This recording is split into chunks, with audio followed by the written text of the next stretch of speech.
Let's go through a real life scenario. I was just working on it before I turned the camera on, of the competing financial priorities that a couple's going through, and how despite having sort of multiple plans, we need to bring that together in one cohesive plan to make the very best financial decisions. I've got that and more coming up.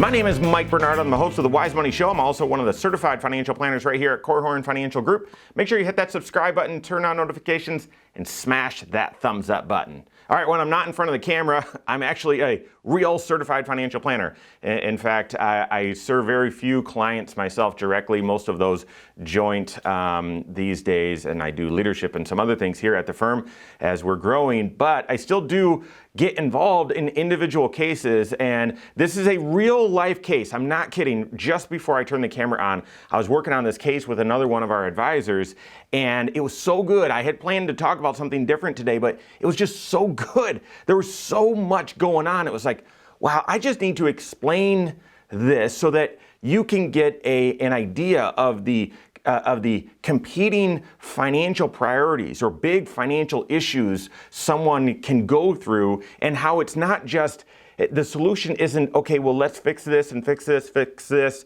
and sort of play whack-a-mole, but it's looking at each of those different priorities and then building one cohesive plan that takes all of them into account. And that kind of allows you to kind of sift through a lot of good choices and find the great one. So listen, everyone's financial life, yours included, mine included, it's confidential. So I'm not gonna air out. I mean, I'm changing names, I'm changing circumstances to protect the innocent, and so I don't want you to get confused that I'm just airing someone's, exposing their real personal financial life. But I want to tell you, this is a real case, real scenario we're going through right now. Let's get into it. So what do you need to know? I mean, at a high level, it's a married couple. They've got 2 kids. Okay, so they're in their mid-50s. I think he's 54, she's 53, something like that. 2 kids, one just graduated college, the other one's in their senior year. The big need, now I've been serving them, we've been serving them for a while, just helping with some investments, some taxes, some insurance stuff here and there, but they weren't doing financial planning. They were getting the kids through college and doing some other things, and that's fine, to each their own. But here's what kind of brought them in recently, okay? About 2 years ago, her grandparent, who had lived a very long life, passed away in the 90s. And then just recently, about 6 months ago, her dad now passed away. And that one obviously was a much shorter life. And so she's grappling with the emotions of that, but now, financially, there's some big decisions that need to be made. So mom's estate had pretty much been wound down for the most part, grandma's, estate had been wound down for the most part to dad, and then dad passed away. And so their big goals, they want to figure out, how can we retire, okay? Are we on track to retire? How does the inheritance, they received a couple of just $70,000 or so from a sale of a house, the equity in the sale of a house, so they've got that in cash, and they've received $400,000 in IRAs. And so where does that inheritance, what should they do with that money? How does that help them towards their retirement goal? They've still got a mortgage on their house, and they just refinanced to a new 30-year mortgage. So in their mid-50s, if they're paying this thing off just on schedule, that would make it paid off in their mid-80s. And they've got a little bit of student loan. They've got some student loans, some Parent Plus loans from helping the kids through college, and then the kids each have some loans as well. They have about $25,000 of student loans for the kids, and then the kids each have about $15,000 of student loans. And so that's sort of the story problem there. Oh, and then grandma still has an IRA that never officially got transferred into the dad. And so that now needs to do the 2-step, it needs to go from grandma to dad, who's passed, now to my client. That's the scenario. I don't think I'm leaving out many details. That's a scenario. And again, the question is, are we on track to retire?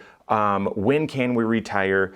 what should we be doing with these dollars? How do we clean up the mortgage? How do we clean up some of the debt and do some other things in life? If we're looking at this, I just made a list as I was kind of preparing with this other advisor for our upcoming conversation this afternoon.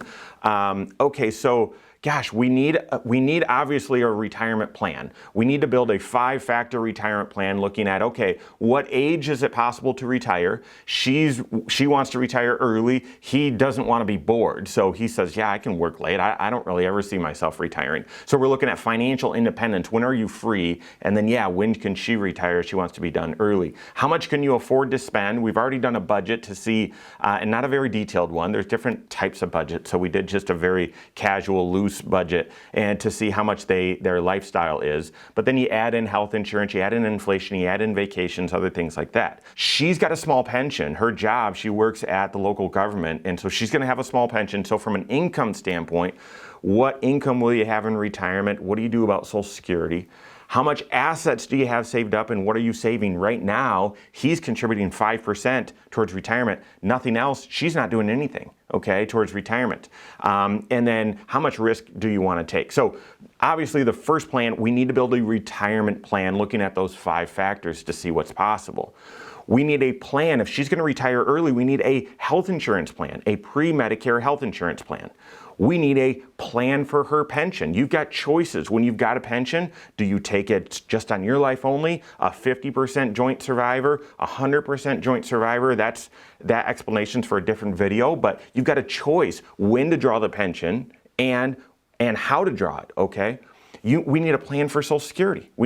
Do we delay all the way until he retires? Does she draw right away? Is there a way to optimize Social Security? We've got to have a plan for taking the required distribution from the inherited IRA that she inherited from her dad. So we need a tax plan that incorporates that, all right? We need a plan for what to do with grandma's money. So we need that plan as well. That's going to be untangling some things since it didn't transfer while dad was still alive. Now we've got to not only get that done, but then we need to come up with a plan for that money. We need a plan for their mortgage. Do we just continue to make the small payment on it? I think it's at a 3% interest rate, 3.25 or something like that, for the next 30 years. Do we need to pay it off before retirement or by retirement so we don't have that cash flow burden during retirement? Should we take some cash or some of the inheritance and pay the mortgage down? So we need a plan for the mortgage. We need a plan for the student loans. So they've got some Parent Plus loans, and then they have a heart to help the kids with the loans that they have too. So we need a plan. How can that fit? And then lastly, we need, or probably not lastly, but the last one I can think of off the top of my head, we need a plan for what to do with the cash that they received from the inheritance, not just the IRA that I said we've got to take a required distribution from, but the cash, the $70,000 or so from the sale of the house. We've got to figure out a plan for that. So you might think, and if you don't have a certified financial planner and you're not doing comprehensive financial planning, you're thinking, well, we need a tax plan, we need an investment plan, and we need an insurance plan, and we need an estate plan, and those things are all separate, right? They're not. They're not. The best way to make a decision about all that is to start building those plans in unison and seeing what decisions will help bring synergy to all of those plans. Does that make sense? So your life, if you're not doing comprehensive financial planning, if you're not working with a certified financial planner, it's likely you're going to have multiple financial priorities that each have their own sort of agenda or their own goal. Your tax plan is to pay the least amount of tax today. So you might have your cash flow plan might be to make sure you don't have a stressful budget, monthly cash flow situation. And so you might have multiple financial plans. You need comprehensive financial planning, which is one plan. It takes all those priorities, all those goals, and puts them together into one. Let me tell you what we're doing for this situation. The very first thing we did is we built a retirement scenario, like I said, that 5-factor retirement plan. We're going to go over it with them in just a few hours here.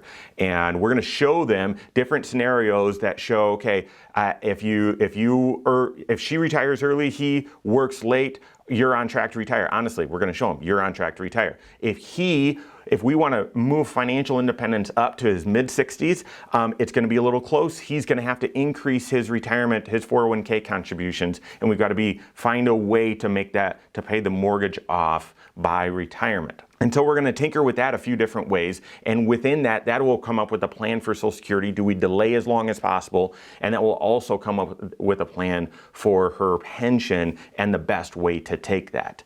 Because that retirement plan is showing that they are on track for retirement. We'll talk about ages and that financial independence date, but because that's on track, now that cash that we have, that they have, that's built there, that came from the sale of her father's house, we've got that cash that can go towards the student loans and go towards some other financial priorities that they have, fixing up the house, taking a vacation, that sort of thing. And because they're on track for retirement, we're going to talk about a plan for having him increase his 401k contribution a little bit, just so they've got a little bit more financial independence for him, but then also take any excess dollars and apply it towards the mortgage. We did an amortization schedule that shows if they pay an extra $450 a month, they will have that mortgage paid off by the time they retire. You might say, mathematically, why would you pay off something with a 3.25% interest rate? It's so that we can free up that cash flow so that when they retire, Social Security, her pension, and supplementing the investments, they don't need to take even more out to cover a mortgage payment as well.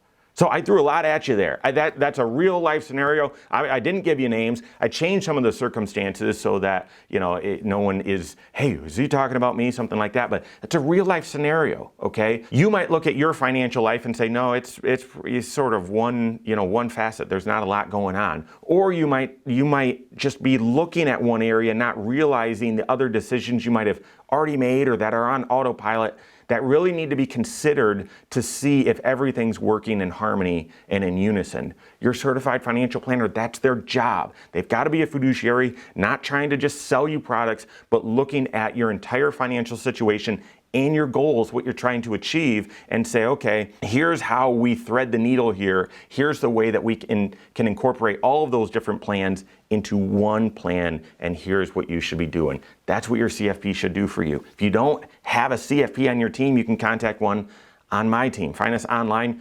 Korhorn.com, that's Korhorn with a K, wisemoneyshow.com, you can find us there as well, or give us a call, 574-247-5898. All right, there you have it. Go out and take your next wise step in your financial life.